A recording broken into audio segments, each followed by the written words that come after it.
Assalamu alaikum, scientific community. I hope you all are doing very great. We are back again with the same slogan that make your research impactful.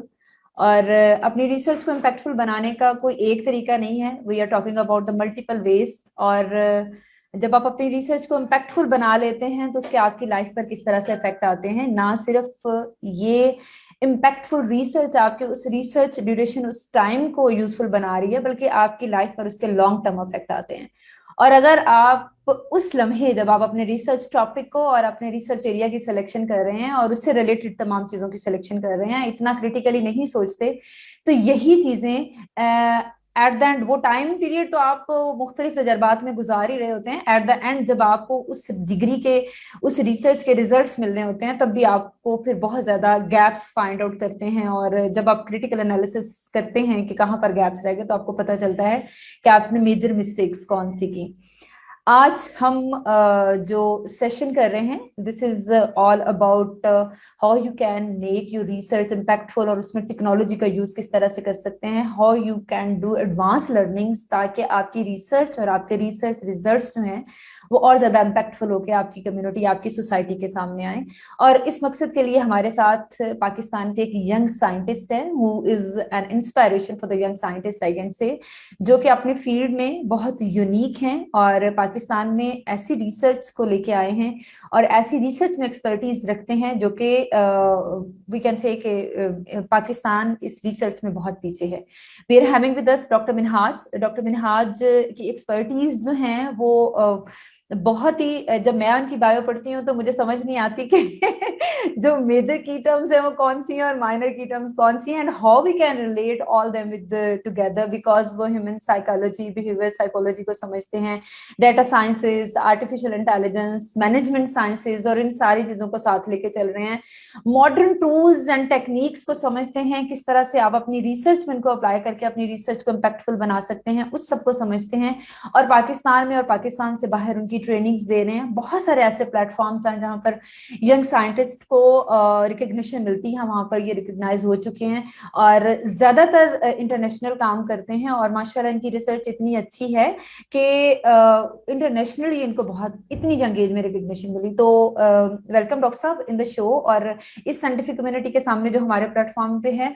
और थोड़ा सा मैं आपसे कहूंगी कि because आपकी expertise जो हैं you can define them in a well manner, इसलिए मैं उनकी डेप्थ में ज्यादा नहीं जाती. आप उनकी थोड़ी सी डिटेल बताएं हमारे सुनने वालों को, and then we will move forward about the course details that we are launching together at the platform scientific Pakistan.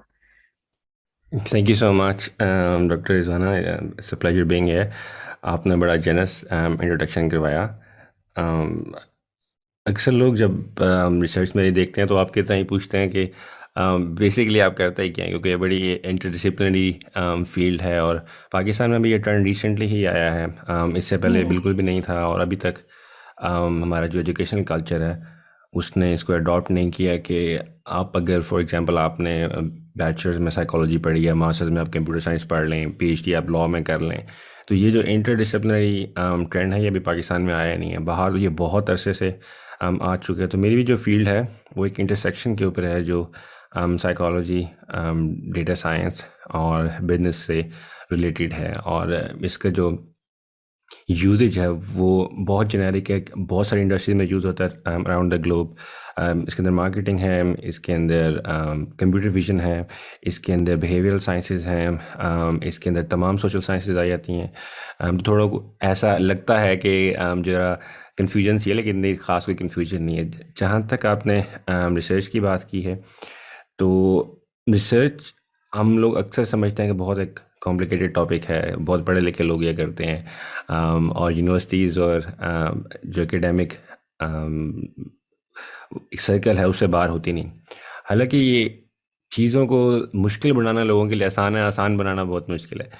तो बेसिकली रिसर्च हम सब लोग करते हैं. अगर आपने बाज़ार से कोई चीज़ ख़रीदनी है, स्पेशली हमारे यहाँ जो ख़वातीन हैं वो इस मामले में बहुत ज़्यादा अच्छी होती हैं. वो ये देखभाल के कहाँ से सस्ता मिल रहा है, कौन से सीज़न में लेना है, और कितने, अगर डिस्काउंट वगैरह में चाहिए तो बल्क में लें तो कितना मिलेगा. तो ये एक और तरह की रिसर्च है. तो हर काम जो हम करते हैं, हम रोज़मर्रा की ज़िंदगी से रिलेटेड होता है, जिसके अंदर हमें सोचना पड़ता है कि ऑल्टरनेटिव्स क्या हैं. तो वो बेसिकली रिसर्च ही है.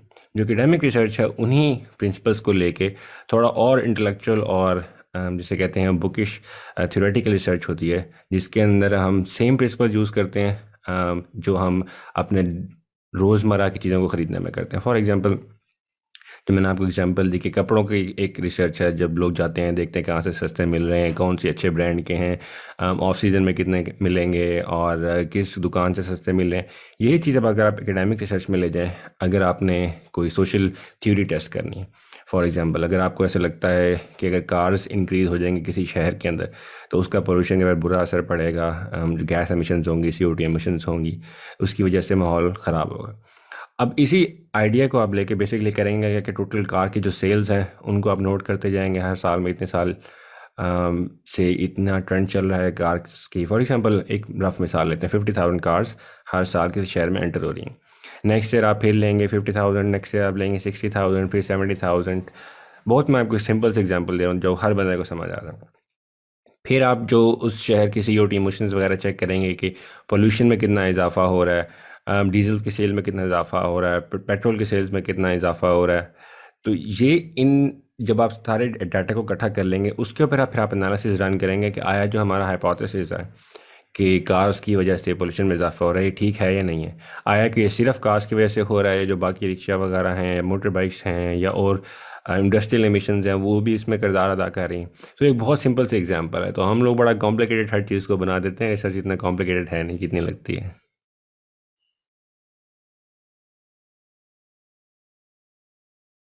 आपने शायद म्यूट किया हुआ है। जी, मैं यही कहना चाह रही थी कि क्योंकि कॉन्सेप्ट नहीं है ना, वो सर्च और रिसर्च का बेसिक डिफरेंस नहीं पता, और कहाँ पर आपने ब्रेक लेना है और कहाँ पर आपने अपनी रिसर्च को स्टॉप करके थोड़ा सा क्रिटिकली सोचना है। ये चीजें ट्रेनिंग शायद हमारी उस तरह से नहीं हुई भी होती। हम 14 ईयर 16 ईयर एकेडमिक एजुकेशन लेने के फौरन बाद जब रिसर्च की डिग्री में एनरोल होते हैं तो फिर आपको उस तरह से जो ट्रेनिंग चाहिए होती है, जो मैं समझती हूँ कि आपकी सेल्फ लर्निंग्स आपके ज्यादा काम आती हैं, बजाय इसके कि आपको 2 साल पहले रिसर्च कैसे करनी ये पढ़ाया जाए। आपको अपने आप को सेल्फ प्रिपेयर करना है फॉर द गुड रिसर्च, कि आप किस तरह से अपनी उस रिसर्च बेस्ड डिग्री को जस्टिफाई कर सकते हैं, उस टाइम पीरियड को अच्छे से यूज कर सकते हैं। तो मैं बीइंग अ यंग रिसर्चर अपने इंट्रोडक्शन को और इस सेशन को रिगार्डिंग आवर कोर्स शुरू करने से पहले ये पूछना चाहूंगी कि आपकी मोटिवेशन क्या थी when you started your research. तो आपने कैसे अपना फील्ड ऑफ स्टडी चूज किया, और फिर आपको कहाँ से मास्टर्स करना है और कहाँ से PhD करनी है, क्योंकि हमारे स्टूडेंट इस बारे में भी कंफ्यूज रहते हैं। सब्जेक्ट सिलेक्शन, सब्जेक्ट के बाद यूनिवर्सिटी सिलेक्शन, अगर उनके पास कंट्रीज की चॉइस है तो कंट्री सिलेक्शन, ये उनके लिए एक बहुत बड़ी कंफ्यूजन रहती है। तो how you can help them, अगर हम कहें कि आप फ्यू वर्ड्स में उनको कोई टिप देना चाहें तो वो क्या होगी? बड़ा आपने अच्छा सवाल किया और मेरा ज़रा यूनिक सा जवाब होता है इसका, एटलीस्ट मेरे पर्सपेक्टिव से, क्योंकि मैं थोड़ा ऑफ द ट्रैक मेरा एक पाथ रहा है रिसर्च के हवाले से। वो ये कि हम्म। सबसे पहले तो इंसान को अपना जो एक टेम्परामेंट है वो देखना चाहिए। पर्सनालिटी साइकोलॉजी के बहुत सारे टेस्ट अवेलेबल है, मेरी चूँकि फील्ड ऑफ एक्सपर्टीज़ है तो इसमें से ठीक। मैं आपको बता सकता हूँ। आप बिग 5 टेस्ट ले सकते हैं, MBTI टेस्ट ले सकते हैं।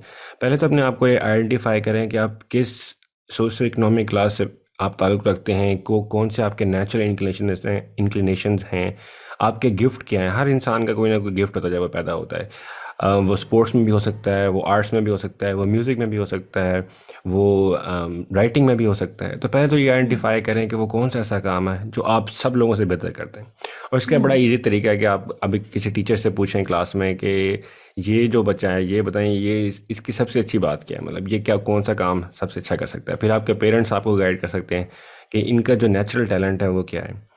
तो हम्म। उसके बाद जब बात आती है कि आपने जब अपना गिफ्ट आइडेंटिफाई कर लिया, फिर उस हिसाब से आप इंस्टीट्यूट्स देखते हैं कि कौन से स्कूल में जो है बच्चे को ज़्यादा इंकरेजमेंट मिलेगी, कौन से कॉलेज में अपॉर्चुनिटीज़ ज़्यादा होंगी। और ये बात आजकल बड़ी कॉमन हुई हुई है, हम एटलीस्ट हमारे सब कंटेंट के कल्चर में, कि बस लड़की हो तो डॉक्टर और लड़का हो तो हम्म। इंजीनियर, इसके अलावा जो है ना कोई हम्म। रिस्पेक्टेबल करियर नहीं है बच्चों के लिए। हम्म। तो ये जो हम्म। एक मिथ बनी हुई है, ये जो कॉन्सेप्ट बना हुआ है, ये एक बड़ा डिप्रेसिव और डिस्करेजिंग किस्म का नैरेटिव है। इन फील्ड्स के अलावा भी दुनिया है। अगर सब सही। लोग डॉक्टर इंजीनियर ही बन जाते तो बाकी लोग क्या करते। तो बिल्कुल। इसी वजह से इसको डिस्करेज करना चाहिए, और जो बंदे का जो गिफ्ट है आप उसको उसी जगह पे प्लेस करें।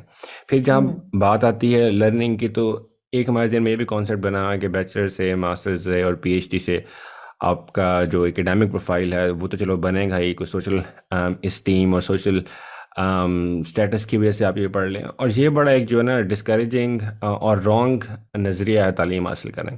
तालीम हासिल हम्म। करने का बेसिक मकसद आगे ही होता है और शौक़ होता है कि आप कुछ कंट्रीब्यूट कर बिल्कुल। सकें सोसाइटी में। हम्म। ये जो रट्टे वाली तालीम है ना, जो बदकिस्मती से हमारे कल्चर में शामिल हो चुकी है कि आप पेपर पास करने के लिए पढ़ते हैं, आप डिग्री के लिए पढ़ते हैं, एक नौकरी के लिए पढ़ते हैं, तो ये जो इंसेंटिव्स हैं ना, ये बड़े रॉन्ग और मिस अलाइंड इंसेंटिव्स हैं। तो हम्म। मुझे चूँकि शुरू से ही थोड़ा सा क्यूरोसिटी थी साइकोलॉजी के अंदर, मैं ट्रैवलिंग काफ़ी किया करता था, लैंग्वेजेस के अंदर मैं अच्छा था, हम्म। मैथमेटिक्स के अंदर बड़ा अच्छा था, तो मैं जनरली कंप्यूटर्स और साइकोलॉजी के अंदर मुझे एक इंटरेस्ट था।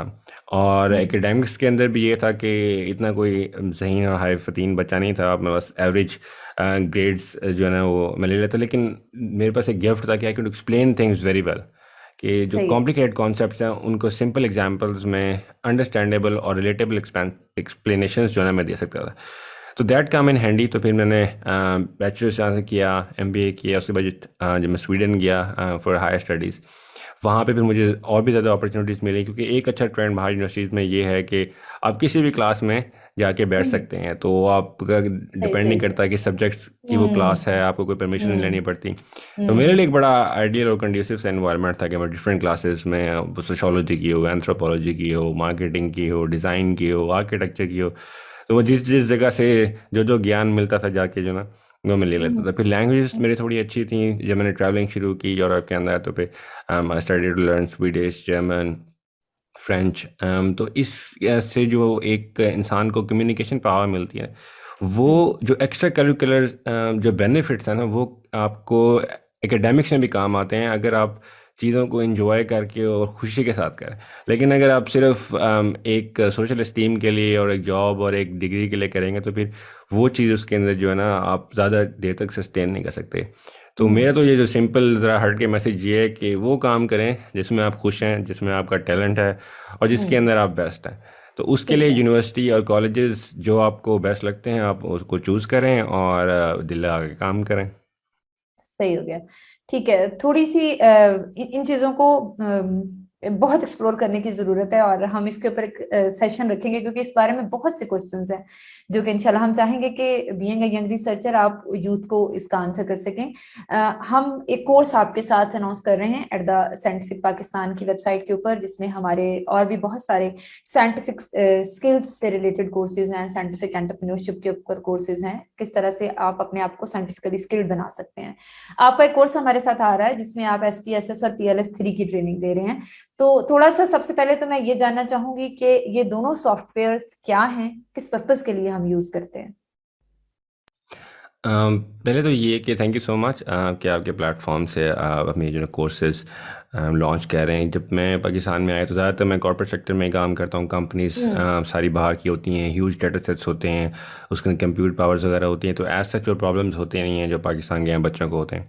मैं हम्म। यूनिवर्सिटी वालों ने मेरे से रिक्वेस्ट की कि आप काइंडली हमारे बच्चों को पढ़ाएं, तो क्योंकि मुझे एक शौक भी है बच्चों के साथ इंटरेक्ट करने का, थोड़ा रिसर्च पावर बिल्ड करने की लोकल यूनिवर्सिटीज़ हम्म। की, तो मैंने उनको ज्वाइन किया। तो बहुत सारे बच्चों को जब पता चला मेरे रिसर्च का, मेरे काम का, तो उन्होंने कॉन्टैक्ट करना शुरू कर दिया कि आप हमें जो है ट्रेनिंग्स करवाएं, आई मीन सॉफ्टवेयर्स के ऊपर बेसिक स्टैटिस्टिकल कॉन्सेप्ट्स बताएं, थ्योरी डेवलपमेंट और उसकी जो इस्टेब्लिशमेंट है उसके क्या तरीके हैं, रिलायबिलिटी और वैलिडिटी के इशूज़।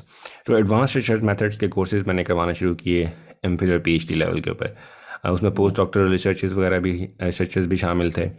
तो बेसिकली जो कोर्स है इसके अंदर दो सॉफ्टवेयर्स हमने इन्वॉल्व किए हैं। एक तो SPSS है जो कि IBM का बनाया हुआ एक एनालिटिकल सॉफ्टवेयर है, जिसके अंदर आप जो डाटा इकट्ठा करते हैं उनको आपने एनालाइज किस तरह से करना है, उसका मतलब क्या है, इंटरप्रिटेशन, डिफरेंट एल्गोरिदम्स, अगर आपने रिग्रेशन यूज़ करनी है या क्लासिफिकेशन यूज़ करनी है तो उनका बेसिक प्रिंसिपल क्या है, और हम्म। किस तरह से आप वो टूल्स यूज़ करके अपने डाटा को इंटरप्रेट कर सकते हैं। हम्म। उसके अंदर इस तरह से है कि जब आप डाटा को भी एनालिसिस करने लगते हैं तो उसकी डिफ़िकल्टी लेवल्स होते हैं। सबसे हम्म। आसान जो डाटा है, जो एनालिसिस टूल है जो हम सब यूज़ करते हैं, माइक्रोसॉफ्ट एक्सेल, हम्म। वो बिल्कुल बेसिक लेवल है जो हाई स्कूल लेवल के ऊपर, यूनिवर्सिटी लेवल के ऊपर आप कर सकते हैं। उसके बाद ठीक जब है। रिसर्चर्स ये डाटा एनालिसिस की तरफ आते हैं तो उसके अंदर फिर एडवांस्ड एल्गोरिदम्स जो है उन्होंने यूज़ करने होते हैं, हम्म। जिसके लिए फिर हम टूल्स यूज़ करते हैं, IBM SPSS। और फिर अगर आपने कोई थ्योरी डेवलप किया, जिस तरह से अभी हमने बात की हम्म। कि अगर आपने ये इस्टेब्लिश करना है कि कार्स की तादाद बढ़ने से किसी शहर का जो इन्वायरमेंटल बैलेंस है वो आउट हो जाता है, जो हमारा हाइपोथेसिस है, इसको अगर हम्म। हमने टेस्ट करना है तो उसके लिए फिर हम लेटेंट वेरिएबल मॉडलिंग का एक टूल है, स्मार्ट हम्म। PLS 3, हम्म। जो कि रिग्रेशन के ऊपर ही बेस करता है, जिसके अंदर हम मॉडलिंग करते हैं कि ये तमाम जो फैक्टर्स हैं, कार की हम्म। तादाद, रिक्शा की तादाद, मोटर बाइक्स की तादाद, हम्म। इंडस्ट्रियल वेस्ट की तादाद, ये सारे वेरिएबल्स आया के पोल्यूशन को प्रिडिक्ट करते हैं या नहीं करते। तो उसके अंदर पे मल्टी लेवल एक हायरार्की बन जाती है कि कौन सा फैक्टर ज़्यादा इम्पोर्टेंट है, कौन सा फैक्टर कम इम्पोर्टेंट है। तो उसकी जो मॉडलिंग है और कितना परसेंट जो वेरिएंस है वो उसको एक्सप्लेन कर रहा है ईच फैक्टर। ये जो हम्म। मॉडलिंग है ये स्मार्ट PLS 3 के अंदर होता है, जो एक इजी स्टार्ट है काफ़ी लोगों के लिए जो कि हमारी यूनिवर्सिटीज़ के अंदर हैं, MPhil लेवल पे हैं, PhD लेवल के ऊपर हैं। हमारी बदकिस्मती से भी एजुकेशन का लेवल जो है ना वो यहाँ तक नहीं पहुँचा कि जो टूल्स, एडवांस टूल्स यूज़ हो रहे हैं यूनिवर्सिटीज़ के अंदर, US के अंदर, कनाडा, ऑस्ट्रेलिया वगैरह के अंदर, यूरोप के अंदर, कि वो उनको यूज़ कर सकें। फॉर एग्जांपल जो इंडस्ट्री स्टैंडर्ड है स्टैटिस्टिकल एनालिसिस का, वो है R प्रोग्रामिंग लैंग्वेज। तो अक्सर ठीक जो है। बच्चे स्पेशली जो सोशल साइंसेज से जिनका ताल्लुक है या मेडिकल साइंसेज से जिनका ताल्लुक है, उनकी मैथमेटिक्स जो ना उनको ऐसे यूज़ भी नहीं करनी पड़ती FSC के बाद, और ये है कि उनकी थोड़ी स्किल्स भी वीक होती हैं, तो वो जो है ना वो प्रोग्रामिंग लैंग्वेजेस उनके सीखना आसान नहीं होता। तो हम्म। इस वजह से ये जो सॉफ्टवेयर हैं, इंटरमीडिएट सॉफ्टवेयर हैं, SPSS, स्मार्ट PLS 3, जिसके अंदर एक ग्राफिकल यूज़र इंटरफेस है कि आप सिंपल जिस तरह से सॉफ्टवेयर यूज़ करते हैं, फाइल मेन्यूज़ बने होते हैं, आपने अपना डाटा सेलेक्ट करना है और उसके ऊपर एनालिसिस रन करना है और उसको इंटरप्रेट करना है, वही फिर आप कॉपी पेस्ट कर सकते हैं टेबल्स को और फिगर्स को अपने रिसर्च पेपर्स के अंदर, ताकि हम्म। वो फिर आप जब अपना मैन्युस्क्रिप्ट सबमिट करवाएंगे किसी जर्नल के अंदर, तो वो जो फॉर्मेट है, एक APA का है या शिकागो का है या हार्वर्ड स्टाइल है, वो आप जो है ना उस हिसाब से उसके अंदर वो पेश कर सकते हैं। तो ये एकेडमिक्स में भी यूज़ हो सकता है और इंडस्ट्री में भी यूज़ हो सकता है। तो ये एक बेसिक जो है ना हमारा कोर्स है, जिसके अंदर मैंने कोशिश की है कि हम्म। बिल्कुल बिगिनिंग से लेके बच्चों को चलूँ कि जो स्टैटिस्टिकल कॉन्सेप्ट्स हैं उनको एक आसान स्टोरी नुमा तरीके से जो है ना उनको मैं समझा दूं, और उसके बाद इसको प्रैक्टिकली इम्प्लीमेंट किस तरह से करना है ये समझा दूं। इसके अलावा हमारे एडवांस कोर्सेज भी हैं, लेकिन ये I think it's a very good beginning, hmm. जिसके अंदर बच्चों को जो है ना बेसिक स्टैटिस्टिक्स का एटलीस्ट पता चल जाएगा। ठीक हो गया। आपने बात की कि हम इसमें वेरिएबल और कांस्टेंट हमारे जिस तरह से हैं कि एक चीज के चेंज होने से दूसरी चीज के ऊपर क्या इफेक्ट हो रहा है। जब हम नेचुरल साइंसेस की रिसर्च की बात करते हैं तो हमारे पास इस तरह की बहुत सारी वैल्यूज आ रही होती हैं। तो क्या ये सॉफ्टवेयर नेचुरल साइंसेस में भी यूज हो सकते हैं, और अगर हो रहे हैं, हो सकते हैं, तो किस लेवल पे हो सकते हैं? थोड़ा सा इसकी एप्लीकेशन नेचुरल साइंसेस के हवाले से भी एक्सप्लोर कर दें। जी, एक्चुअली बल्कि नेचुरल साइंसेस के अंदर क्योंकि हमारे पास ज़्यादातर नंबर्स होते हैं, हम्म। वो ये जो सॉफ्टवेयर है ये उनके लिए ज़्यादा सूटेबल है। सोशल साइंसेज में तो फिर भी आपको जो फिनोमेना है वो कन्वर्ट हम्म। करना पड़ता है नंबर्स के अंदर, उसके बाद आपको उनको अप्लाई करना पड़ता है, फिर उसको इंटरप्रेट करना पड़ता है। हाँ, नेचुरल बिल्कुल साइंसेज के बिल्कुल। पास जो हमारे टूल्स हैं वो automatically out of the box बहुत अच्छे तरीके से इफ़ेक्ट करते हैं। फॉर एग्जांपल ठीक ये है। जो IBM SPSS मैं आपको बता रहा हूँ, ये दुनिया में बहुत बड़ी इंडस्ट्रीज़ के अंदर, ड्रग डिस्कवरी के अंदर और हम्म। नॉवल कंपोजिशन ऑफ मॉलिक्यूल्स, उसके लिए फिर न्यू एलिमेंट डिस्कवरी के अंदर, फिर प्रोटीन फोल्डिंग के अंदर, ये हर चीज़ के अंदर ये जो है बहुत अच्छे तरीके से यूज़ होता है। फिर इसके अंदर एडवांस जो अब उन्होंने लेटेस्ट वर्जन आया 27th, उसके अंदर फीचर्स दिए हैं, जिसके अंदर न्यूरल नेटवर्क्स शामिल हैं, मशीन लर्निंग के एल्गोरिथम्स शामिल हैं, सपोर्ट वेक्टर मशीन हो गई, इसके अलावा रैंडम फॉरेस्ट हो गया, डिसीजन ट्रीज हो गए। तो इसके अंदर काफ़ी सारी ऐसे एडवांस चीज़ें हैं कि आपकी एक्सपर्टीज़ के ऊपर डिपेंड करता है कि आप कितना एडवांस इसको यूज़ करना चाह रहे हैं और कर सकते हैं, वरना ये ग्लोबली ये लाखों मिलियंस और बिलियंस की जो रोज़ हैं उनको भी ये हैंडल कर सकता है, अगर आप इसको massively parallel processing different GPUs के ऊपर अगर आप इसको सेटअप करें तो ये इंडस्ट्री में यूज़ हो भी रहा है और ये हो भी सकता है। तो नेचुरल साइंसेस के लिए तो ये एक आइडियल चीज़ है। लेकिन एक ख़ास स्टेज पे जब आप इसको बहुत ज़्यादा एडवांस लेके जाना चाह रहे हैं तो वो फिर आप उसके लिए आपको डीप न्यूरल नेटवर्क्स वगैरह की ज़रूरत पड़ेगी, प्रोग्रामिंग की ज़रूरत पड़ेगी जिसमें पाइथन है और आर है। लेकिन basically to answer your question, this is very good for natural sciences.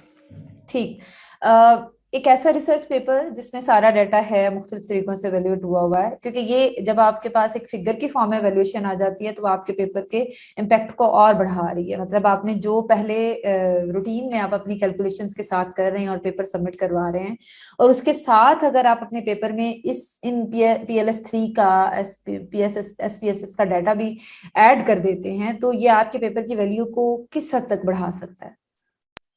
देखिए, सबसे जो इम्पोर्टेंट आजकल रिसर्च के अंदर रिक्वायरमेंट चल रही हैं, डिफरेंट प्लेटफॉर्म्स बने हैं जिसके अंदर सारे रिसर्चर्स ने ये कंसेंसस किया है। एटलीस्ट साइकोलॉजी में ये बहुत बड़ा मसला है कि 60 to 70% जो रिसर्च का डाटा है वो अवेलेबल नहीं है और वो रेप्लिकेट नहीं होता।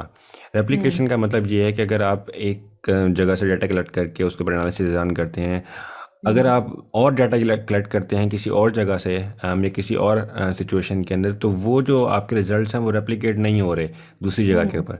और तो ये बहुत बड़ा एक इशू है कि जो आपका अगर मॉडल रेप्लिकेट नहीं होता तो इसका मतलब है उसकी कोई साइंटिफिक वैलिडिटी नहीं है। इस वजह से ये जो अब लेटेस्ट कंसेंसस है वो ये है कि आप जब भी कोई पेपर सबमिट करवाएंगे आपने साथ उसकी एनालिसिस की फाइल और जो डाटा यूज़ हुआ है वो आपने साथ अटैच करनी है। तो रिव्यूअर्स जब वो देखेंगे कि आपका जो डाटा और फाइल है जिस एनालिसिस को आपने रन किया है, अगर वो अपने एंड पे रेप्लिकेट कर पाता है तो तभी आपका पेपर जो है ना वो पास होता है और रिव्यूअर अच्छे कमेंट्स देता है। काफ़ी सारी तो कॉन्फ्रेंसेस वगैरह इस किस्म की हैं कि वो अगर आप डाटा सबमिट नहीं करवाते तो वो जो पब्लिश नहीं करते। कंप्यूटर साइंसेस के अंदर भी जो एडवांस कॉन्फ्रेंसेस वगैरह हैं उसके अंदर आप आर का कोड या पाइथन का कोड या अगर आपने डिप्लॉय किया हुआ है किसी वेबसाइट के ऊपर और आप उसको एक्सेस देंगे रिव्यूअर को, वो एक्सेस करेगा, आप रेप्लिकेट करेगा और उसके बाद आपका जो ना पेपर वो एक्सेप्ट होगा। तो आगे जो फ्यूचर आ रहा है उसके अंदर आपको ये एसपीएसएस की फाइल्स जब आप एक मॉडल क्रिएट करते हैं, जो एनालिसिस क्रिएट करते हैं, आप उसको एक्सपोर्ट भी कर सकते हैं। तो आप उसको एक्सपोर्ट करके और जो डाटा की फाइल है उसको भी एक्सपोर्ट करके ये दोनों आपने अटैच करनी होती हैं। इसमें एक वर्जन एसपीएसएस का ऐसा भी है, अगर आपका पेड वर्जन है, कि उसके अंदर आप डायरेक्ट ऑनलाइन एक्सेस दे सकते हैं अपने रिव्यूअर को कि वो ये चेक करें कि जो आप एनालिसिस कर रहे हैं आया वैसा ही है जैसा रिपोर्टेड है या नहीं। फिर उसके अंदर वो अपना फीडबैक वगैरह देते हैं, उसमें बताते हैं कि अगर कोई चेंज करना है तो चेंज कर लें, कुछ इंप्रूव करना है तो इंप्रूव कर लें, और उसके बाद फिर वो इसकी रिपोर्ट देते हैं। इसी तरह स्मार्ट PS3 के अंदर भी है कि आपका जो मॉडल है उसकी फाइल्स उसके जो पैरामीटर्स हैं वो आपने सब सेव करके वो फिर सेंड करने हैं अपने रिव्यूअर को, ताकि फिर वो उसको चेक करके और फिर आपका पेपर को फाइनलाइज करे। तो ये तो जिसे कहते हैं कि अनकरीब एक ऑब्लिगेटरी पार्ट बन जाएगा पेपर रिव्यूइंग का। ठीक हो गया। हमारे पास डिफरेंट बेसिक क्वेश्चंस भी आ रहे हैं। We will take the questions. अगर आप लोगों के क्वेश्चंस हैं जो ऑडियंस में देख रही है, आप लोग पूछ सकते हैं related SPSS and smart PLS3 जो डॉक्टर साहब हमारे साथ एक कोर्स करवा रहे हैं, और आप उसके बारे में अपने सब्जेक्ट को किस तरह से एक्सप्लोर करना चाहते हैं, या अगर आपके माइंड में कोई क्वेश्चंस हैं तो हम उनका आंसर जरूर लेंगे। लोग सब एक बच्चा है वो ये सॉफ्टवेयर सीख लेता है और उसके बाद जिस तरह हम इंडस्ट्रियल एप्लीकेशन की आपने बात की, तो क्या पाकिस्तान में इंडस्ट्री में ये सॉफ्टवेयर यूज हो रहे हैं? और जिस तरह हम साइंटिफिक स्किल्स की बात करते हैं कि आप स्किल सीखें, अपने आप को स्किलफुल करें, और फिर उस स्किल की बेस पे ना सिर्फ आप अपनी रिसर्च को अच्छा बना सकते हैं, आप मार्केट में जॉब प्लेस भी फाइंड आउट कर सकते हैं। तो क्या ये दो स्किल्स ऐसे हैं जिनकी मार्केट में डिमांड है और बच्चा इनको सीख के जॉब के लिए भी अप्लाई कर सकता है? जी बिल्कुल। एक जिसे कहते हैं बाय प्रोडक्ट जो आया है कोविड-19 का, वो ये है क्योंकि सब कंपनीज रिमोट चली गई हैं, ऑफिस वगैरह खाली हो गए हैं, सारे जो कोलैबोरेशंस हैं वो भी ऑनलाइन चल रही हैं। तो इसके अंदर अपॉर्चुनिटीज़ जो ना बहुत ज़्यादा हो गई हैं। US, कनाडा और जितने भी बड़ी बड़ी कंपनीज हैं, रिसर्च सेंटर्स हैं, वो आउटसोर्स कर रही हैं अपने पोजीशंस को। फॉर एग्जांपल इंडिया के अंदर जितने भी रिसर्च सेंटर्स हैं, कुछ कंपनीज के मैन्युफैक्चरिंग सेंटर्स भी हैं, वो वहाँ पे शिफ्ट हो रहे हैं क्योंकि बहुत सारे टैलेंटेड रिसर्चर्स वहाँ पे मौजूद हैं। अगर आप कॉन्फ्रेंसेस देखें एटलीस्ट कंप्यूटर साइंसेस की, जिसके अंदर ICLR है, न्यूरो IPS है, उसमें जितनी पब्लिशिंग है वो इंडियन स्टूडेंट्स और चाइनीज स्टूडेंट्स बहुत ज़्यादा है। तो उसके अंदर ये है कि किसी भी स्टेज के ऊपर अगर आपको कोई काम आता है ना, तो आपका वो जो इल्म और जो टाइम है ना वो ज़ाया नहीं होता। जब आप ग्रेट। जाएंगे अपने काम के बारे में बात करेंगे, कुछ पब्लिश हम्म। करेंगे, हम्म। डिफरेंट इंटरव्यूज़ वगैरह करेंगे, कोई अपना लैब का वर्क दिखाएंगे, तो हम्म। कंपनीज़ को इस वक्त सबसे ज़्यादा जो हाई रिक्वायरमेंट है वो डेटा साइंटिस्ट की ही है। US great. के अंदर 4 गुना ज़्यादा डिमांड है और सिर्फ एक चौथाई जो है ना वो लोग अवेलेबल हैं इन पोजीशंस के लिए। अगर आप इनकी हम्म। मीडियन सैलरीज देखें तो $58,000 एवरेज US जो है ना वो सैलरी है। तो डेटा हम्म। साइंटिस्ट की सैलरी वो स्टार्ट ही $160,000 से होती है। तो हम्म। 3 गुना जो है ना उनकी सैलरीज हैं, लेकिन इसके बावजूद भी उनको लोग नहीं मिल रहे जो वो इन पोजीशंस को फिल करें। तो मार्केट में एक हम्म। बहुत बड़ा गैप है, लेकिन उन सब की बेसिक्स जो है ना वो रिसर्च मेथड्स और स्टेटिस्टिक्स ही है।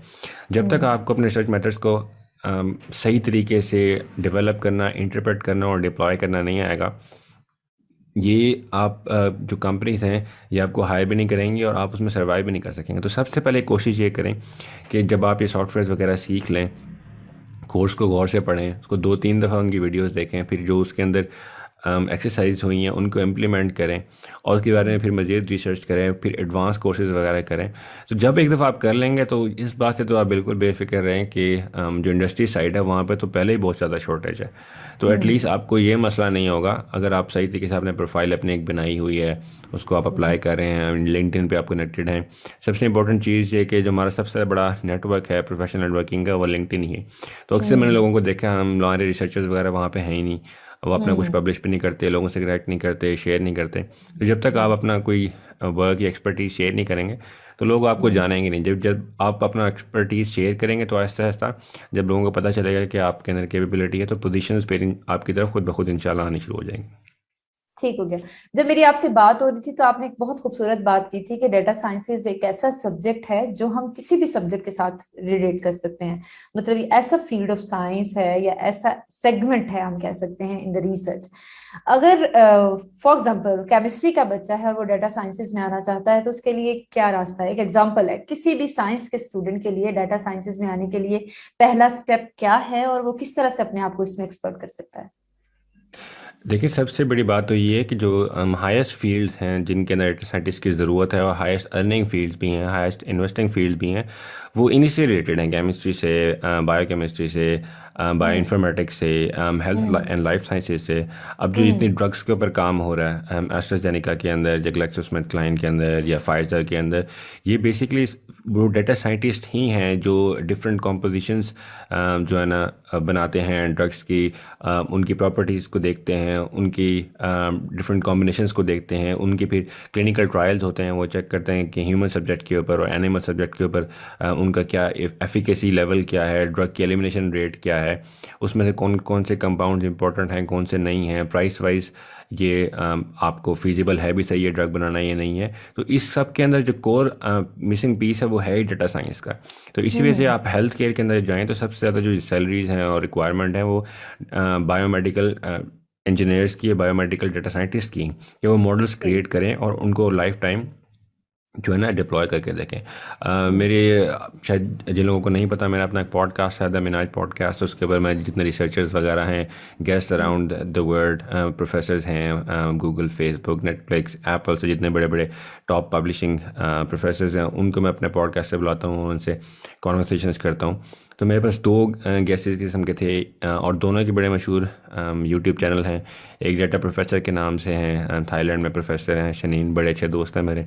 उनके साथ मेरी एक कॉन्वर्सेशन है। तो जिसको इंटरेस्ट हो ड्रग डिस्कवरी के अंदर वो आप पॉडकास्ट वगैरह भी देख सकते हैं। इसके अलावा एक और चैनल है स्टैट क्वेस्ट के नाम से, यूनिवर्सिटी ऑफ नॉर्थ कैरोलिना के प्रोफेसर हैं George Tarmer, one of the most famous youtubers हैं डेटा साइंस इसके ऊपर, बड़े अच्छे दोस्त हैं मेरे। 2 दफ़ा मेरे पॉडकास्ट के ऊपर आए तो उनसे हमने इसी के ऊपर कॉन्वर्सेशन की कि ड्रग डिस्कवरी के अंदर और बायो इन्फॉर्मेटिक्स के अंदर किस तरह से ये चीज़ें यूज़ हो सकती हैं। तो इस वक्त जो ठीक है। सबसे ज़्यादा इन्वेस्टमेंट बाहर हो रही है वो इन्हीं फील्ड्स के ऊपर हो रही है। तो आई थिंक कि हार्ड साइंसेज जो है ना उसका scope at least in some point social sciences से बहुत ज़्यादा है। हम्म। हम्म। मैंने बात की पहला स्टेप क्या है, अगर हमारे नेचुरल साइंसेस के स्टूडेंट लेना चाहते हैं, इस तरफ अपनी रिसर्च को करना चाहते हैं, या रिसर्च नहीं कर रहे वो और इन एक्सपर्टीज को लेना चाहते हैं, तो क्या वर्चुअली ये सब कुछ पॉसिबल है, या उनको किसी इंस्टीट्यूट को ज्वाइन करना पड़ेगा कि हायर डिग्री की जरूरत है, या वो अपने आप को वर्चुअल ट्रेनिंग्स और कोर्सेज लेके इस काबिल बना सकते हैं कि वो अपने आप को इन सॉफ्टवेयर में एक्सपर्ट कर लें? ये आपने बड़ा अच्छा क्वेश्चन पूछा, और अक्सर मेरे से लोग पूछते हैं लिंक्डइन के ऊपर भी, और पॉडकास्ट वगैरह के अंदर भी एक आम गलत फहमी पाई जाती है कि ये शायद कोई सेपरेट फील्ड है जिसके लिए मास्टर्स पीएचडी करनी बहुत ज़रूरी है, एक प्लेटफॉर्म तक जाना बहुत ज़रूरी है। ऐसी कोई बात नहीं है। ये जितने भी आपको मैंने प्रोफेसर्स का बताया, इनके कोई फील्ड प्रॉपर डाटा साइंस या कंप्यूटर साइंसेज नहीं है। इन्होंने भी डिफरेंट कोर्सेज वगैरह करके और एडिशनल जो है इंफॉर्मेशन वगैरह ली है, और इन्हीं तरह से कोर्सेरा के कोर्सेज हैं, पर्सनल मेंटोर्स के साथ वो ट्रेनिंग वगैरह लेते रहे हैं। फर्स्ट स्टेप्स जो है वो बेसिक्स क्लियर करना होता है, जिसके अंदर आपकी मैथमेटिक्स है, स्टेटिस्टिक्स है, फिर इसके अंदर कैलकुलस है, डिफरेंशियल इक्वेशंस वगैरह हैं, ज्योमेट्री है, अलजेब्रा है। जो आपने बेसिक्स पढ़े हुए हैं मैथ्स के कॉन्सेप्ट्स, मैट्रिक तक पढ़े हुए हैं या एफएससी तक पढ़े हुए हैं, जहाँ तक भी आपका मैथ्स शामिल था, उसके अंदर आप जो है ना, जो पुराने कॉन्सेप्ट हैं उनको ब्रश अप करें, और उसके बाद फिर आप जो है ना डेटा साइंस के कोर्सेज की तरफ आ जाएं। कोई एक प्रोग्रामिंग लैंग्वेज आप जो ना उसमें सीख लें, जिसके अंदर आर हो सकता है, पाइथन हो सकता है। एकेडमिक्स के अंदर ज़्यादातर आर यूज़ होता है, और जो इंडस्ट्री है उसके अंदर पाइथन यूज़ होता है। लेकिन प्रोग्रामिंग लैंग्वेजेस की सबसे अच्छी बात यह है कि जब आपको एक लैंग्वेज आता है तो आप आती है तो फिर आप वो जो स्ट्रक्चर है वो किसी भी लैंग्वेज पे अप्लाई कर सकते हैं। तो आपके लिए कोई भी लैंग्वेज सीखना पे इतना मसला नहीं होता। जिस तरह से हम उर्दू और इंग्लिश सीखते हैं, जब एक दफ़ा हमें वर्ड्स बनाने आ जाते हैं तो उसके बाद फिर हम जो ना बाकी लैंग्वेजेस को भी समझ सकते हैं कि उसके अंदर सब्जेक्ट वर्ब ऑब्जेक्ट का क्या ऑर्डर है, इसको हम काउंटिंग किस तरह से करते हैं, एडजेक्टिव्स क्या होते हैं, वर्ब्स कैसे होते हैं। तो बेसिक स्ट्रक्चर उसका समझना होता है। और ये एक गलत फहमी आजकल ना बहुत ज़्यादा होती जा रही है कि हर काम के लिए जो है डिग्री की बहुत ज़रूरत होती है, जिसके अंदर बैचलर्स है, मास्टर्स, पीएचडी। ठीक है, जिन लोगों का इंटरेस्ट है रिसर्च के अंदर, या जो लिखना पढ़ना जिनको शौक है, वो उस फील्ड में आ सकते हैं। लेकिन एज सच कोई रिक्वायरमेंट नहीं है। दुनिया की जो बेस्ट इंस्टीट्यूशन है, गूगल ब्रेन है, या फेसबुक रिसर्च है, या एप्पल के रिसर्च सेंटर्स हैं, उनके अंदर बहुत सारे लोग इस किस्म के जिन्होंने अंडर ग्रेजुएट भी नहीं किया हुआ।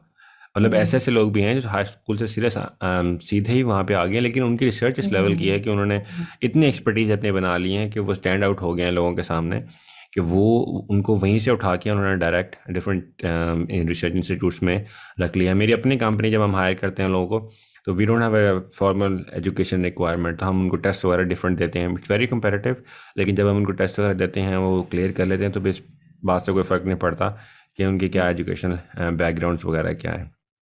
ठीक ठीक हो गया। इसके अलावा जो सबसे इम्पोर्टेंट चीज, बच्चे मोस्ट ऑफ द बच्चों का क्वेश्चन यही है कि हमें सॉफ्टवेयर यूज नहीं करने दिए जाते यूनिवर्सिटीज में, इवन दो कि अगर हम सॉफ्टवेयर से वो रेफरेंसेस इंसर्ट करने की कोशिश करते हैं तो हमारे टीचर्स कहते हैं कि इसको मैन्युअली करें। तो आप ये कैसे पॉसिबल हम कर सकते हैं कि हमारे टीचर्स हमें इस चीज की इजाजत नहीं देते? ये किस तरह का माइंडसेट है, आप समझते हैं इस माइंडसेट को? देखिए, मुझे तो इस बात पे बड़ी सुन के हैरानी हो रही है कि कोई टीचर आजकल के हाँ। दौर में इस किस्म का के हों, और होते हैं अनफॉर्चुनेटली। अच्छा। पाकिस्तान का जो एजुकेशन सिस्टम है वो अनफॉर्चुनेटली बड़ी ट्रेडिशनल है। तो लेकिन आप सॉफ्टवेयर्स को मैनुअली, अगर आपने कोई 200-400 रेफरेंसेस देने हैं, 500 रेफरेंसेस देने हैं, तो आप हर रेफरेंस हाथ से किस तरह से लिख सकते हैं? तो उसके लिए आपको एंड नोट वगैरह या ज़ोटेरो या इस किस्म का कोई सॉफ्टवेयर चाहिए होगा जो ऑटोमेटिकली उसको सॉर्ट आउट करे और अल्फ़ाबेटिकली ऑर्डर करे, और उसको फिर एक्सपोर्ट करे, जो आप अपने पेपर में इंसर्ट कर सकते हैं। बिब्लियोग्राफी का एक ऑप्शन होता है वर्ड के अंदर। और इसके अलावा जो दूसरे सॉफ्टवेयर हैं, एनालिसिस के सॉफ्टवेयर हैं, इसके अंदर से भी जो आपने रिजल्ट किया होता है अपना इंटरप्रेट, वो आपने पेश करना होता है फाइंडिंग्स के सेक्शन के अंदर। तो बड़े एक अफसोस की बात है अगर ऐसी कोई यूनिवर्सिटी या कॉलेज है जहाँ पे टीचर्स डिस्करेज कर रहे हैं कंप्यूटर्स के यूज़ को, क्योंकि ये तो उसके बगैर तो आप रिसर्च कर ही नहीं सकते आजकल के दौर में। नहीं कर सकते। अच्छा डॉक्टर साहब, एक बहुत इंपॉर्टेंट क्वेश्चन, साइंस का स्टूडेंट ये समझता है कि उसको अगर वो फ्रीलांसिंग की तरफ आना चाहता है, कोई ऐसे अपने साइंटिफिक स्किल्स जो हैं अगर उनको मोनेटाइज करना चाहता है, तो शायद उसके लिए उसको वही चीजें जो मार्केट में डिमांड है, वीडियोग्राफी और ग्राफिक डिजाइनर और ये डिजाइनिंग और ये छोटे छोटे स्किल सीखने पड़ेंगे। क्या इस स्किल की फ्रीलांसिंग मार्केट प्लेस में कोई जगह है, और लोग वर्चुअली इस स्किल के ऊपर भी लोगों को हायर करते हैं? अगर बच्चा ये स्किल सीख ले और इसको घर बैठे सेल करे और डिफरेंट कंपनीज के साथ काम करे, तो इसके चांसेस हैं? जी बिल्कुल, हाँ, एक्चुअली द टॉप मार्केट है ही इसकी आजकल, डाटा एनालिटिक्स की, पावर बीआई टूल्स की, टैबलो टूल्स की। अगर आप फाइवर के ऊपर चले जाएं, अपवर्क के ऊपर चले जाएं, तो जितने अच्छा। पेड गिग्स वगैरह हैं वो इन्हीं फ्रीलांसर्स की हैं, जो मॉडलिंग वगैरह कर सकते हैं, डाटा क्लीनिंग कर सकते हैं, डाटा हम्म। सोर्सिंग कर सकते हैं। ये तो बहुत ज़्यादा एक लुक्रेटिव बिजनेस है। और indirectly this is what I do also, कि हमें डिफरेंट कंपनीज से जो है ना, हम्म। हम जो हाई टेक और कटिंग एज रिसर्च के प्रोजेक्ट्स वगैरह हैं हम वो लेते हैं डिफरेंट यूनिवर्सिटी से, ऑर्गेनाइजेशन से, फॉर्चून 500 कंपनीज से। तो होता यही है, क्योंकि ये इतने रेयर लोग होते हैं कि हम्म। ये इजीली मार्केट में अवेलेबल नहीं है। तो जो लोग कर सकते हैं ये काम, उनके लिए एक बहुत बड़ी मार्केट है। तो उनके पास तो अब ये नौबत आ गई है कि उनके पास काम दिन में घंटे थोड़े हैं और काम ज़्यादा। तो अच्छा। ये एक बहुत ज़्यादा एक जिसे कहते हैं मल्टी फैसेटेड स्किल है। जिस वजह से मैंने शुरू में कहा था कि आप अगर एजुकेशन के ऊपर जो है ना खाली फोकस ना करें, कि एकेडमिक्स और इंडस्ट्री में आप हम्म। जॉब के पॉइंट ऑफ व्यू से ना सोचें। ये एक ऐसी स्किल है कि आप इससे घर बैठ के भी जो है ना बहुत अच्छे तरीके से कि इसको कमा सकते हैं। लोगों ने हम्म। अपनी कंपनीज वगैरह स्टार्ट की हुई हैं, कंपनीज को आउटसोर्स कर रहे हैं। मुझे अक्सर हम्म। कॉर्पोरेट सेक्टर के अंदर डिफरेंट ट्रेनिंग्स करानी पड़ती हैं, हम्म। डिफरेंट ऑर्गेनाइजेशंस के अंदर, जिसके अंदर पावर बीआई की जो सॉफ्टवेयर की इंस्टॉलेशन से लेके, फिर एडवांस मॉडलिंग से लेके, उसके बाद विजुअलाइजेशन तक वो सब कुछ करना पड़ता है। तो ऐसी सारी बहुत सारी अपॉर्चुनिटीज़ हैं कि जो इस फील्ड से रिलेटेड हैं, क्योंकि ये फील्ड अभी मार्केट में इतना इन नहीं हुआ और इसके लोग नहीं हैं। तो ये जब हम्म। सेचुरेशन जिस फील्ड में ना हो और अपॉर्चुनिटी ज़्यादा हो और लोग कम हो, तो उसके अंदर एक बहुत बड़ा जो आपके लिए ना इंसेंटिव बन जाता है स्किल को सीखना। ठीक हो गया। तो वो तमाम स्टूडेंट्स जो कि फ्रीलांसिंग की तरफ आना चाहते हैं, एंड आई ऑलवेज एम्फेसिस कि अपने सब्जेक्ट में जो स्किल्स हैं उनको पहचानें, उनको एक्सप्लोर करें और अपने आप को उनमें स्किलफुल करें। साइंटिफिक स्किल्स जिनकी हम बात करते हैं, हमारे स्टूडेंट्स के साथ ये बहुत बड़ा अलमिया है कि आफ्टर डूइंग मास्टर्स वो अपना फील्ड ऑफ स्टडी चेंज कर लेते हैं। करियर ऑप्शन उनके पास कोई और होता है, बैकग्राउंड नॉलेज कोई और होता है। तो दोनों चीजें जब कंपैटिबल नहीं होती, तो आप उस तरह से अपने प्रोफेशनल लाइफ में सक्सेसफुल भी नहीं हो सकते। तो डॉक्टर साहब ने एक बहुत बड़ी बात बताई है कि ये डेटा साइंसेस, एक तो आपके लिए, आपको जरूरी नहीं है कि आप किसी इंस्टीट्यूट में एनरोल्ड हो और आप डिग्री लें तो ही आप उसको अप्लाई करें। आप शॉर्ट कोर्सेज की बेस पे इसको अप्लाई कर सकते हैं। और इसी तरह के शॉर्ट कोर्सेज साइंटिफिक पाकिस्तान पे डॉक्टर साहब की तरफ से आ रहे हैं, एंड वी विल इंशाल्लाह कंटिन्यू दिस सीरीज। वो तमाम स्टूडेंट जो ये कोर्सेज ले लेंगे and will try to explore this software और उनके एडवांस सीखना चाहेंगे, तो हम डॉक्टर साहब को जरूर कहेंगे कि वो इनके मजीद एडवांस टूल्स जो हैं उनको भी एलेबरेट करें। तो आप लोगों के पास एक बहुत बड़ी अपॉर्चुनिटी है कि आप अपने फील्ड ऑफ स्टडी में रहते हुए ऐसे स्किल सीखें जिनकी इंटरनेशनल लेवल मार्केट में एक प्लेस है, डिमांड है, और आप घर बैठे एज अ फ्रीलांसर भी उनसे बहुत ज्यादा बहुत अच्छे से अर्न कर सकते हैं। और डॉक्टर साहब खुद भी उसमें एक्सपर्ट हैं, तो इंशाल्लाह क्यों डॉक्टर साहब, अगर हम चाहें कि इसकी फ्रीलांसिंग के हवाले से और मार्केट कैसे तलाश करनी है, अगर आपका एक बैच तैयार हो जाता है इस ग्रुप से, तो अब आपने मार्केट कैसे सर्च आउट करनी है और अपनी इस एक्सपर्टी को सेल आउट कैसे करना है, तो इस हवाले से आप हमारे साथ कोई ट्रेनिंग दे सकते हैं बच्चों को? जी बिल्कुल, उसके अंदर तो आप लोग खुद भी बहुत एक्सपर्ट हैं। यासिर साहब हो गए, आप हम्म। हो गए, कि किस तरह से लीड जनरेशन वगैरह करनी है, लोगों को कांटेक्ट करना है। मैं हम्म। बस एक पॉइंट के ऊपर एम्फेसिस करूंगा इसके अंदर, कि जब आप ये स्किल्स वगैरह सीख लेते हैं, तो खाली स्किल इतनी इंपॉर्टेंट नहीं है जितनी कि कम्युनिकेशन है। कि ठीक है। आपकी जो कम्युनिकेशन है ना, वो भी बहुत इंपॉर्टेंट हम्म। होनी चाहिए, स्पेशली अगर आपने इंग्लिश स्पीकिंग कंट्रीज़ के साथ काम करना है। हम्म। आपकी जो कन्विंसिंग स्किल्स हैं, जो आपका हम्म। रिटन स्किल्स हैं, आपकी स्पीकिंग और लिसनिंग स्किल्स हैं, वो भी आप साथ हम्म। साथ इम्प्रूव करें, ताकि आप उनके साथ कम्युनिकेट करने के काबिल हों। कभी कभी इस तरह हम्म। से होता है कि बहुत से टैलेंटेड बंदे लोग देखे हैं, स्पेशली इंजीनियर्स जो होते हैं, और टेक्निकल उनकी स्किल्स बहुत ज़्यादा अच्छी होती हैं, लेकिन कम्युनिकेशन स्किल्स में काफ़ी लैग करते हैं, जिसकी जिसकी वजह से कोऑर्डिनेशन जो है ना वो हो नहीं पाती और कम्युनिकेशन इतनी अच्छी नहीं होती, तो वो उनके जो प्रोजेक्ट्स फिर पॉसिबल नहीं हो पाते कंप्लीट होने। तो उसके लिए साथ साथ आप जो है कम्युनिकेशन स्किल के ऊपर भी फोकस करें। उसके अंदर of course I am more than happy to actually help a lot of people. काम ज़्यादातर मेरा इस वक्त पाकिस्तान से बाहर ही है, यूएस में, यूरोप में। उसके बावजूद जब मुझसे कोई रिक्वेस्ट करते हैं यूनिवर्सिटी वाले या कॉर्पोरेट ट्रेनिंग्स के हवाले से, और मेरे पास टाइम हो, तो it's an honour for me कि मैं अपने मुल्क के लिए भी कुछ कर सकूं। ज़्यादातर तो जो मुझे कौन अप्रोच करते हैं, इंडिया से बहुत लोगों की रिक्वेस्ट आती है, इवन अफ्रीका से और ब्राज़ील वगैरह से, जो लोग डेटा साइंस के अंदर इंटरेस्टेड हैं, पोर्टफोलियोज़ वगैरह के ऊपर उनको रिव्यूज़ चाहिए होते हैं या किसी कंपनी में रेफरेंसेस चाहिए होते हैं, तो वो ऑफ कोर्स मैं उनकी जितनी मदद कर सकता हूँ मैं ज़रूर करता हूँ। और होपफुली कि आपके प्लेटफॉर्म से जो लोग आएंगे और पाकिस्तान में जहाँ से भी लोग इंटरेस्टेड हों, जो मेरी कैपेबिलिटीज़ और एबिलिटीज़ हैं, मैं उसके हिसाब से उनको ज़रूर गाइड करूँ। Okay, thank you very much. आखिरी क्वेश्चन डॉक्टर साहब के, अगर रिसर्च के हवाले से हम इस सॉफ्टवेयर को देखें तो इसकी कौन कौन से डिपार्टमेंट्स ऐसे हैं, हम फिर भी आपके से कुछ नाम जो हैं, ताकि हमारे students most of the time confuse रहते हैं और उनके लिए क्लैरिटी जितनी ज्यादा करते जाएं उनके लिए समझना चीजों को आसान हो जाता है। एमफिल लेवल पे अपनी रिसर्च, अगर उसने कुछ रिसर्च की है और उसके पास कुछ डाटा है, और वो डाटा जो है वो इन सॉफ्टवेयर से अगर वो एवेलुएट करेगा और अब उसके डाटा के जो रिजल्ट्स हैं उनको अपने पेपर में इन सॉफ्टवेयर के जरिए एवेलुएट करके डालेगा और उनकी पिक्चर्स होंगी और एक विजुअली देखने वाले को नजर आएंगे आपके रिजल्ट्स में क्या ट्रेंड्स चल रहे हैं, तो आपका पेपर जो है उससे उसका इम्पैक्ट बढ़ता है। जो मुझे समझ आई, हमारा किस फील्ड का स्टूडेंट जो है, किस किस फील्ड का स्टूडेंट जो है वो अपने किस टाइप के डाटा को इन सॉफ्टवेयर के साथ प्ले कर सकता है, किस टाइप का डाटा होना जरूरी है और कौन से फील्ड्स हैं, ये दो चीजें बता दीजिए। जी जी, मैं बताता हूँ। उसमें ये है कि एसपीएसएस तो बड़ा एक जेनेरिक सॉफ्टवेयर है, जो हार्ड साइंस में भी हो सकता है, सोशल साइंस में भी हो सकता है, और हो रहा है जितने भी हमारे साइकोलॉजी के डिपार्टमेंट हैं, सोशोलॉजी के डिपार्टमेंट हैं, इसके अलावा गेम थ्योरी, इकोनॉमिक्स के जो डिपार्टमेंट हैं उनके अंदर, फिर कंप्यूटर साइंस के भी काफ़ी फील्ड के अंदर जहाँ पे सिर्फ न्यूमेरिक डाटा है, वो जो है ना इससे यूज़ हो रहा है।